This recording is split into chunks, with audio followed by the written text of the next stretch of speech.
Welcome back to my channel.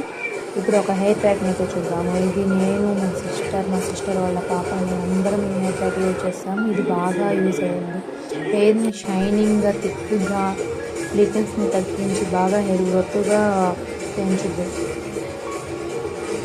చూడండి, ఇది మొత్తం పేస్ట్ని హెయిర్ మొత్తానికి అలా అప్లై చేసేసుకొని ఒక 30 మినిట్స్ ఉంచేసుకొని హెడ్ వాష్ చేసేసుకోవడం షాంపూతో. అంటే షాంపూ యూజ్ చేసేటప్పుడు మైల్డ్ షాంపూ యూజ్ చేయాలి.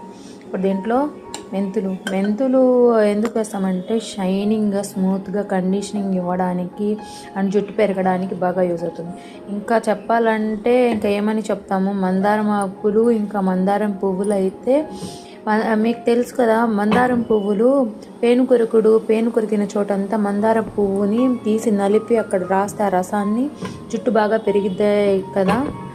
ఇంకా దాని గురించి వేరే చెప్పనక్కర్లేదు. ఇంకా గోరింటాకు ఎందుకంటే జుట్టుని షైనింగ్గా కలర్ బాగా, కొంతమంది రెడ్డిష్ కలర్ కావాలనుకుంటున్నారు కదా, అందులో.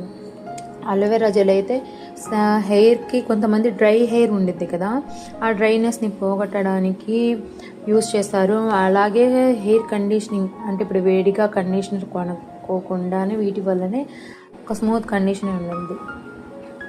పేస్ట్ని కనీసం ఎంత కాకపోయినా మాకు రిజల్ట్ రావాలంటే ఒక 1 మంత్ ఆర్ 2 మంత్స్ అయినా యూజ్ చేయాలి.